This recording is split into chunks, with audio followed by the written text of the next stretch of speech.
This is CBS News Bay Area with Juliette Goodrich. Hello. It's been a hot-button issue in San Francisco. Now the calls to halt the expansion of robotaxis are getting louder after two crashes involving self-driving cars. Both happened late last night, one at Turk and Polk near Civic Center, the other at Mission and 26th. That crash was caught on camera, and our Daw Lynn starts there with more on what exactly happened and who may be at fault.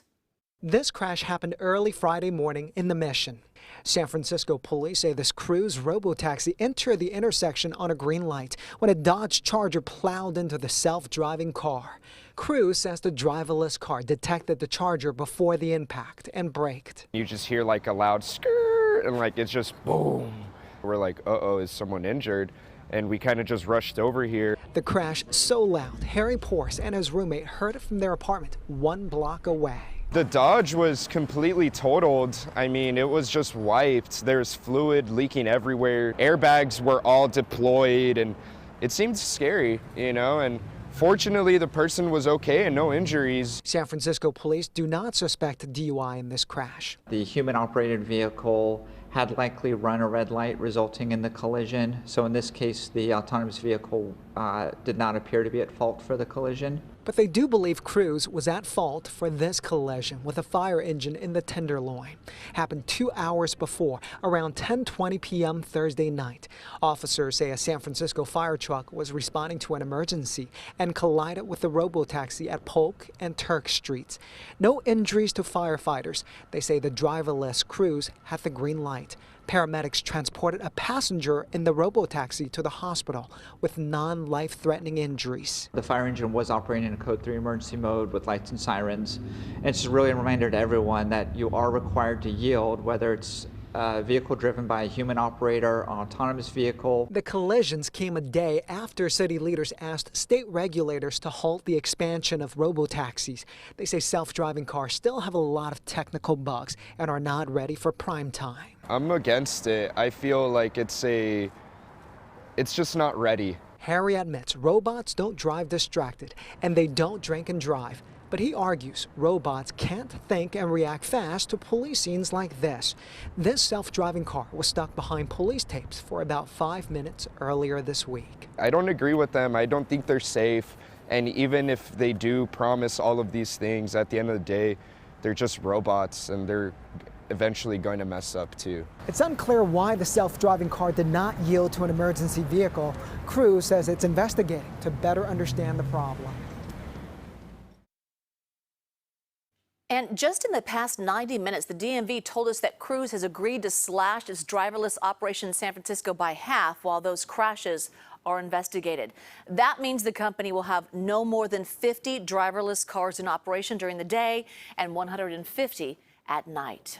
All right, now let's get you to Hurricane Hilary, which is churning its way up Mexico's Baja Peninsula as a major Category 4 storm. And with California in its path, the National Weather Service issued its first ever tropical storm warning for our state.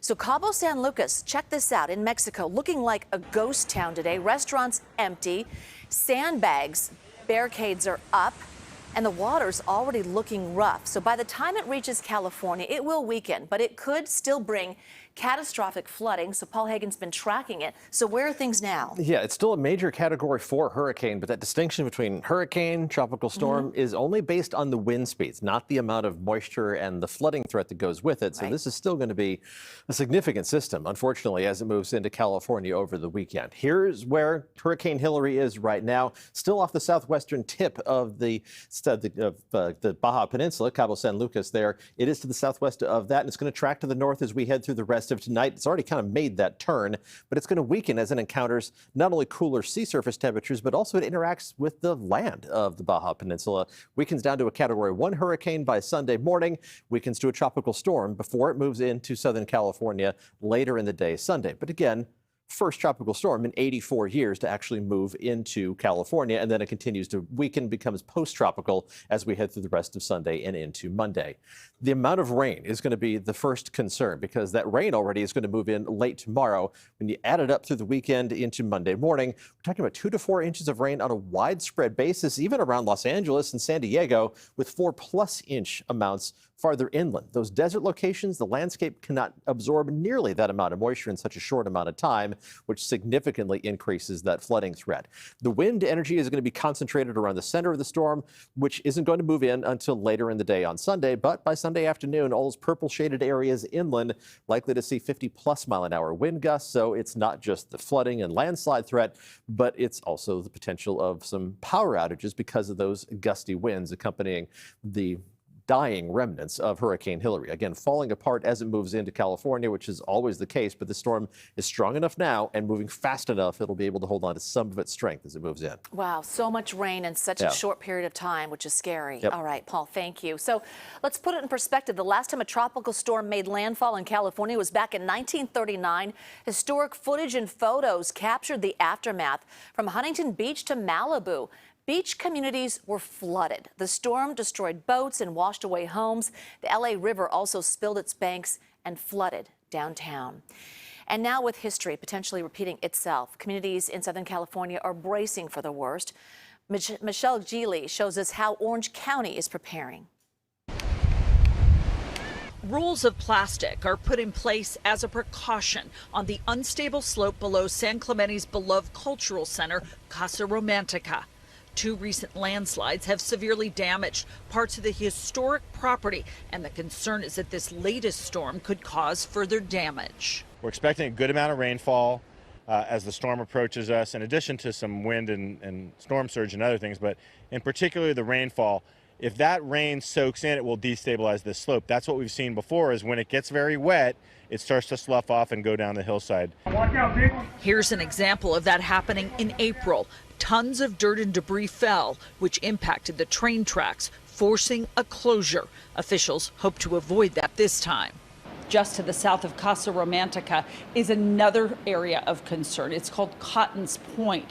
There is plastic going down on a hillside that recently slid. This is near the spot where the train tracks have been pounded by heavy surf. Hilary, go away. Don't come back. Yeah, so we're just going to build up all of the sandbags and they're going to extend much higher. Rosie Ritchie is listening to the forecast and using sandbags to fortify the front of her Seal Beach restaurant that sits on the beach adjacent to the San Gabriel River jetty. Just over a year ago, a storm sent water crashing over the rocks and into the beach house. They're going to go to the fire station and we're going to just start packing them everywhere at all of our openings, right below the patio, so that hopefully it will keep the water from coming in. Seal Beach crews have built an emergency berm as further protection. A second mini berm is up next to the pier to keep large surf and storm surge from flooding beachfront homes. Several sandbag stations are in place throughout town. Lifeguards will focus on prevention and keeping inexperienced swimmers and surfers out of the ocean during the storm. And clearly, this is more of a winter activity, but people in Santa Barbara County spent the day filling sandbags. This is in the area of Goleta, which has seen flooding before. We will continue to track Hurricane Hilary through the evening and the weekend on air, online, and streaming on CBS News Bay Area. Back here in the Bay Area, San Francisco's emergency sirens could finally come back online soon. They were taken out of commission back in 2019 for what was supposed to be a 2-year upgrade, but they've been silent since. Supervisor Aaron Peskin now says after what happened in Maui, finding the funding to bring back the sirens is top priority. In the wake of the Lahaina disaster, I've decided and have consulted with the mayor that we need to find funding for it, and Mayor and I are working together to find the $5 million to get the system back online. So if all goes according to plan, the sirens should be back online sometime next year. 4 Martinez police are on a leave tonight after shooting and killing a suspect in a burglary at a cannabis business. And we've learned the Attorney General's office is now on the case under a state law requiring its investigators to look into any police shooting that results in the death of an unarmed civilian.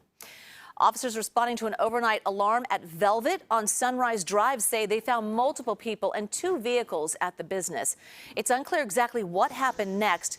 Police put out a press release saying 1 car fled the scene. Then officers broadcast that shots had been fired and an officer had been assaulted. The second vehicle then crashed into a fire hydrant. The 2 occupants were taken to the hospital where 1 died, and we are told the assaulted officer's injuries are minor. A San Mateo neighborhood is on alert tonight after somebody spotted a mountain lion in their backyard. They have a picture. Police shared this image of the big cat trotting down the road. So it was spotted on Vanessa Drive near South Grant Street. Police advised some nearby schools to shelter in place while they looked for the lion. They didn't find it, but they say residents should give them a call if they spot it. Thank you for watching. The news continues streaming on CBS News Bay Area. The Red and Gold Report is up next with 2 of my favorite guys. See you at 11.